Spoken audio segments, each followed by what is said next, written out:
Bienvenue sur la chaîne, likez, abonnez-vous et surtout partagez. Ça aidera à être plus visible dans les algorithmes.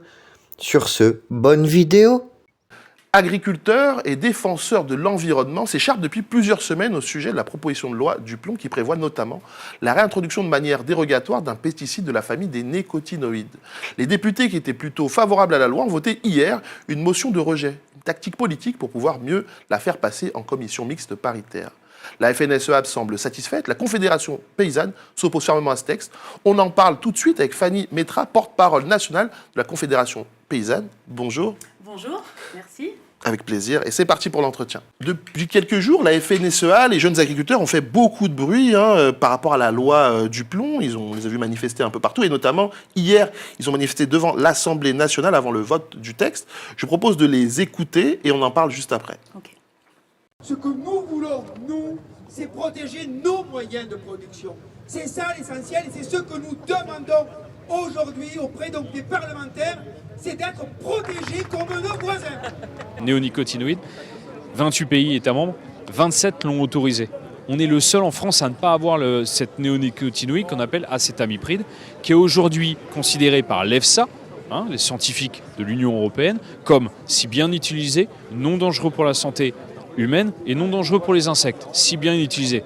Je trouve que du côté LFI écologiste, on veut aujourd'hui contraindre l'agriculture, sauf qu'on préférerait un débat d'accompagnement à l'agriculture. Et c'est ça aujourd'hui ce qui manque. On a une partie aujourd'hui politique qui, lui, veut complètement arrêter les normes et nous dire oui, on est derrière vous et on est avec vous. Bon, d'accord, certes. Puis on en a d'autres un peu plus modérés, parce qu'on sait, mais nous aussi agriculteurs, on le sait, on a des enjeux vraiment sur l'environnement. On sait qu'il va falloir qu'on améliore nos pratiques. Et on les a déjà améliorées. Si on met des normes plus restrictives en France, le problème, c'est ça mène à quoi ? Ça mène à importer ces produits et les mettre dans nos assiettes. Donc s'il y a un vrai gain en santé publique, réel ou supposé, il n'est pas là, puisqu'on importe des produits qui ne sont pas produits selon les normes qui nous sont imposées. Ça mène juste à plus d'émissions de gaz à effet de serre, puisque les produits, au lieu de faire 50 km pour se retrouver dans votre assiette, ils en font 1500. Et en plus, ça tue économiquement les exploitations agricoles et plus généralement le maillage agricole de notre territoire qui fait vivre les territoires ruraux, qui sont des territoires un peu en souffrance aujourd'hui. Le système de pompage dans les nappes phréatiques, il faut qu'on puisse avoir un débat apaisé dessus. On ne pompe pas n'importe quand, n'importe comment, on pompe quand il y a beaucoup d'eau, qu'il n'en manque pas pour l'étiage des rivières, et on le stocke à ce moment où il y a cet excédent d'eau pour le restituer après de manière mesurée. On n'arrose pas juste pour le plaisir d'arroser, c'est du travail en plus, des coûts en plus. Encore une fois, un beau discours, une part de vérité noyée dans la connerie humaine. Bravo la FNSEA et les JA. Ils sont tous bien d'accord pour signer nos arrêts de mort avec tous ces politiques à la con.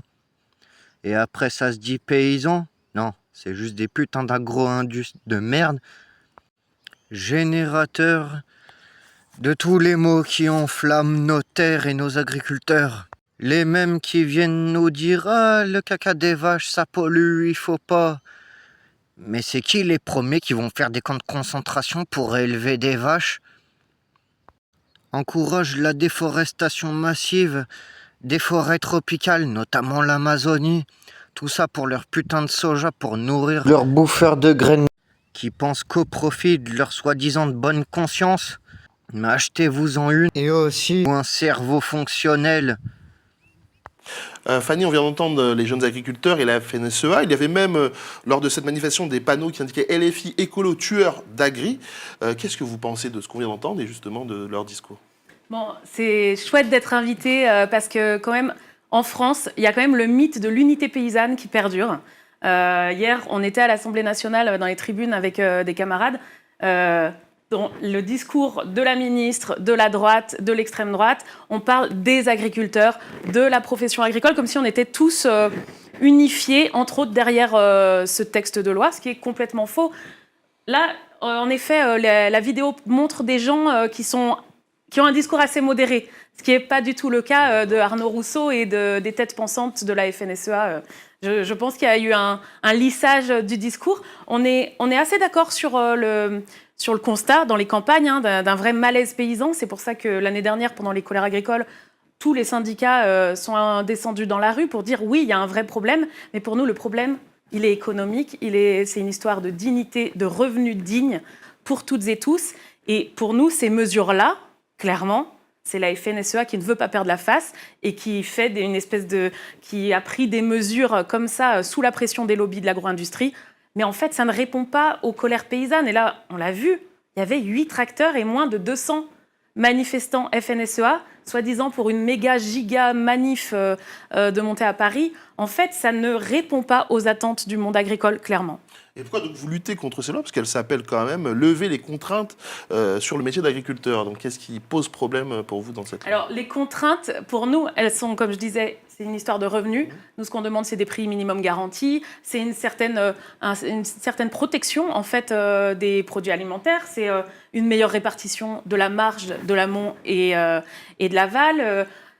On a plein de solutions. Là, ces mesures-là, elles sont axées uniquement sur les normes environnementales. Nous, ce qu'on dit, les normes, il y a des normes qui sont vraiment injustes et qui vont à l'encontre de notre métier. On le voit sur la biosécurité dans les élevages de poules, de poulets, de porcs, où justement, quand on fait de l'agriculture paysanne, les normes industrielles ne sont pas adaptées à nos élevages plein air. Mais là, clairement, ils ont ciblé uniquement des normes environnementales qui, pour nous, en fait, protègent et les agriculteurs et les citoyens, normalement. Et justement, ces nécotinoïdes, ce pesticide, est-ce que vous pouvez nous en parler? En quoi, finalement, le réintroduire ne serait pas forcément une bonne chose? Alors, nous, il y a quand même, dans le texte de loi, il n'y a pas que le retour des néonicotinoïdes. Il y a 3 articles qui nous posent problème. Il y a ce retour des néonicotinoïdes, où en fait, c'est quand même un pesticide interdit depuis plusieurs années en France. C'est interdit dans toute l'Europe, c'est juste qu'il y a eu des dérogations dans certains pays. C'est faux de dire que c'est autorisé en Europe. En fait, c'est un pesticide interdit en Europe, mais c'est juste qu'il y a eu des dérogations dans certains pays.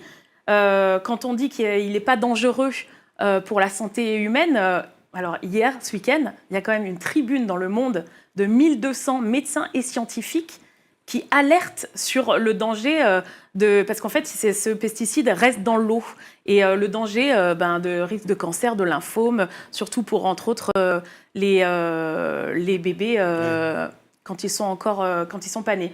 Alors, il y a ce risque-là, et puis nous, on connaît tous des camarades, des voisins, des paysans qui sont atteints de cancer, de lymphome ou autre, et en fait, c'est pas possible de continuer à perdurer dans un système qui...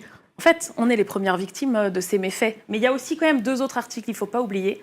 Il y a un article sur la gestion de l'eau, qui ouvrirait la porte à encore plus de méga-bassines et d'irrigation démesurée. Nous, ce qu'on dit, on a besoin d'irrigation en agriculture. La Confédération paysanne n'est pas contre l'irrigation, mais on est contre l'accaparement de l'eau par une minorité. Seulement 7% des terres agricoles en France sont irriguées. Il faut imaginer. Et dans les 7%, il y a les petits maraîchers, les petits arboriculteurs. Il faut imaginer que les méga-bassines, ça ne représente qu'une poignée. Et pareil, il y a un article de loi sur permettre l'agrandissement des bâtiments d'élevage. Passer de 400 vaches à 800 vaches. Enfin, c'est des choses démesurées. Et pareil, cet article de loi ne concerne pour l'instant que 2% des éleveurs français. Du coup, pour nous, on dit... En fait, stop. Ça ne répond en rien au malaise paysan, ça ne répond en rien aux problématiques dans les campagnes. Ce sont des mesures en fait uniquement qui vont dans le sens de l'agro-industrie et de l'agro-business. On va écouter justement ce que disent les députés de gauche et du centre. C'était avant la motion de rejet et on en parle juste après. Ceux qui sont en train de tuer les agriculteurs dans ce pays sont justement ceux qui, depuis des années et des années, en faisant un agro-business, en utilisant des pesticides en masse dont les paysans sont les premières victimes, ont fait en sorte justement de détruire la qualité des sols, d'endetter massivement des agriculteurs. Nous sommes par exemple le seul mouvement qui proposons une caisse de défaisance des dettes pour libérer de la dette les paysans qui n'en peuvent plus dans ce pays avec une transformation du modèle agricole.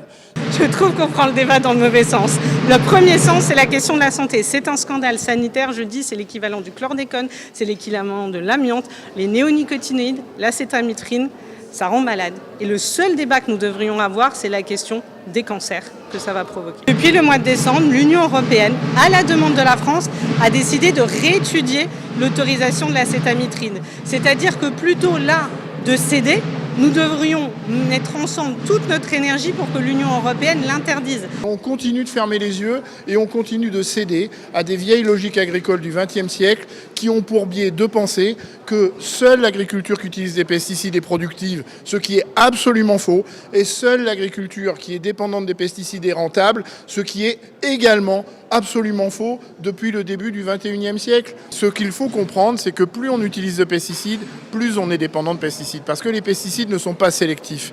Quand on veut tuer du puceron, quand on veut tuer de la punaise diabolique sur des noisettes, on tue aussi les prédateurs. Et donc plus on va utiliser, moins on aura de prédateurs et plus on sera dépendant de pesticides. Et voilà un exemple tout con. Vous voyez mes fèves, elles sont blindées de pucerons là.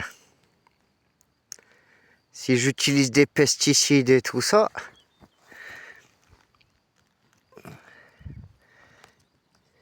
et ben vous voyez, ces deux amoureuses de coccinelle, elles seraient pas là. Voilà.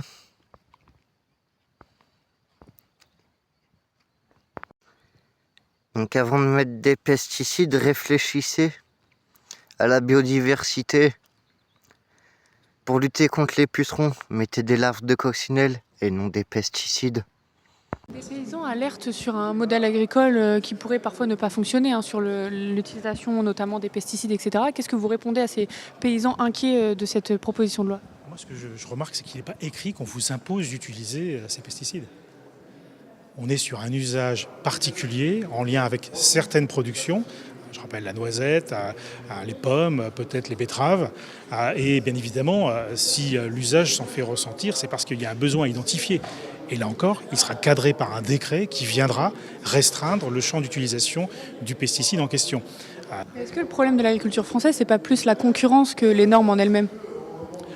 C'est un ensemble en soi. Évidemment, à partir du moment où d'autres pays, et il n'y a pas que l'Europe d'ailleurs, utilisent des produits, il est important pour nous d'encadrer et que les mesures que l'on propose le soient aussi aux frontières. Ce n'est pas une concurrence internationale, c'est une concurrence intra-européenne et nous sommes dans un marché commun. Donc on est dans un marché commun. Si on pouvait avoir déjà dans le marché commun des règles uniques, ça serait mieux. Merci.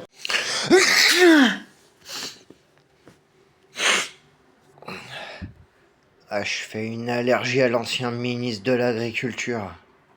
Enfin, ou plutôt le ministre de la démagogie culture, avec sa souveraineté alimentaire. On produit pour exporter, tout ça pour en échange importer des denrées OGM, notamment du soja du Brésil, du bœuf élevé en camp de concentration, ou encore du poulet et du blé venus d'Ukraine. Des denrées qui font 10 000 fois le tour de la planète, qui sont vendues et qui nous sont vendues derrière. Et qu'après, on vient nous dire, oui, ça vient d'Europe. Non.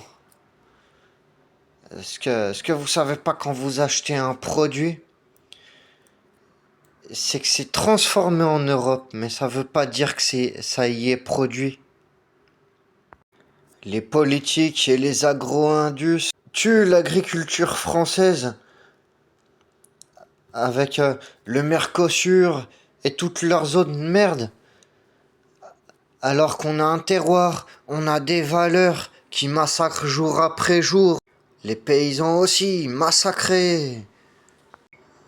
Pouvoir être autonome en production de denrées alimentaires et de transformation, sans devoir rien à personne. Et non leur discours pestilentiel. Faut qu'ils ouvrent un dico sérieux. Ça va plus. Donc on vient d'entendre différents députés qui ne partagent pas tous le même avis. Le dernier qu'on vient d'entendre nous dit que c'est une histoire de marché commun, c'est la concurrence au sein de l'Europe, au sein du marché commun.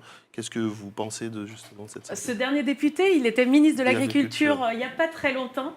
C'est lui qui nous a volé le terme de souveraineté alimentaire. La souveraineté alimentaire, c'est un concept, c'est un projet politique tenu par la Via Campesina. C'est le plus grand réseau des organisations paysannes du monde avec 200 millions de travailleurs et travailleuses de la terre.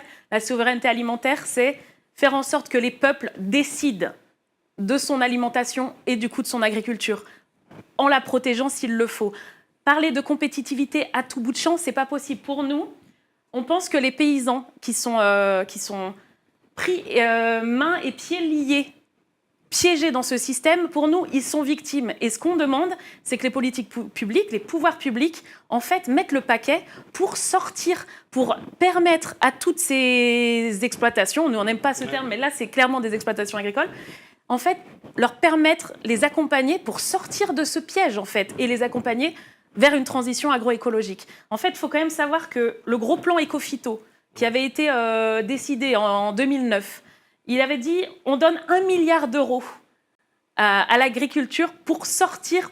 L'objectif, c'était avoir moins de 50% d'utilisation de pesticides.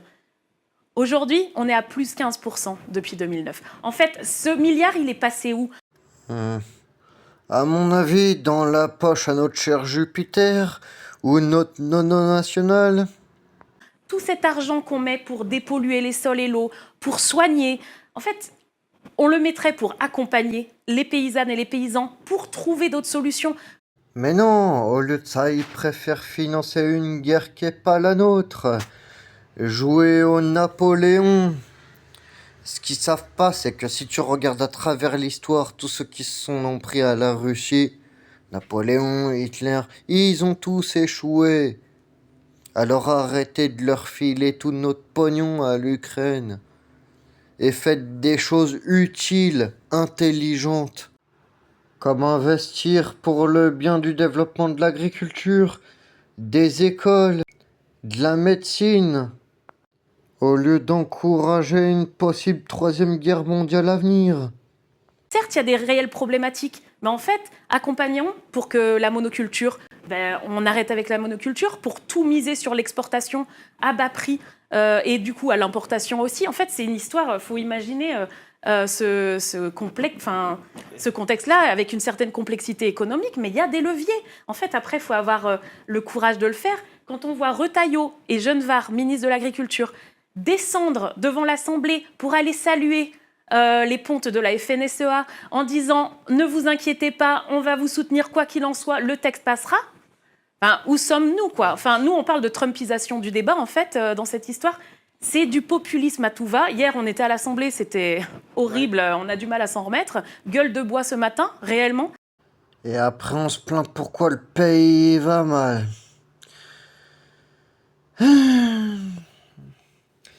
Et c'est pas interdit de boire dans les lieux publics ou au boulot, hein ? Ah, c'est du beau tout ça. En fait, à un moment donné, il faut avoir le courage politique de dire il y a des urgences sanitaires, sociales, environnementales, tirons tout le monde vers le haut. Et la question européenne, allons battre le pavé au niveau de l'Europe pour dire en fait, il faut qu'on tire tout le monde vers le haut et qu'on s'en sorte avec une transition, parce qu'en fait, on n'a pas le choix, mais sans perdre une seule ferme. Tous les paysans qui sont piégés dans ce modèle, en fait, on ne veut pas les culpabiliser individuellement. On dit que c'est aux politiques publiques, aux pouvoirs publics, d'accompagner toute cette population qui est réellement en souffrance, quoi. Vraiment. Et est-ce que, justement, là, on vient de le voir, le texte va être étudié en commission mixte paritaire, il risque de passer. Est-ce qu'il y a des actions prévues par la Confédération paysanne ? C'était hier soir. Du coup, on est en train d'en parler, justement. En tout cas, dans toute la France, le réseau des confédérations paysannes est mobilisé au taquet. Et en fait, entre autres, en lien avec les apiculteurs quand même, parce que là, on parle de la santé humaine. Mais si les pollinisateurs, dont les abeilles, ne sont plus là, en fait, c'est toute l'agriculture française qui se casse la gueule. Il faut aussi imaginer que nos productions, nos terroirs sont... Enfin, il y a un lien complexe qui nous unit. Et en fait, on se doit d'être solidaires les uns des autres. Et parce qu'il y a une... Là, on parle beaucoup des noisettes. 380 producteurs de noisettes. Dans une seule coopérative qui a comme objectif de passer de 1% d'exportation à 4% d'exportation, pour 380 producteurs enfermés, piégés dans cette coopérative, on voudrait bousiller tous les pollinisateurs et tous les apiculteurs en France. Enfin, il y a quand même un truc qui ne va pas, quoi. Vraiment. Vive la démagogie culture. Et c'est pour ça que nous, on va se mobiliser. Clairement, on est en train d'imaginer comment durcir le ton, même si on a peu d'espoir concernant la commission paritaire mixte, on le sait, elle est quand même... souvent très à droite, on a peu d'espoir, mais en tout cas, on ne va pas lâcher l'affaire.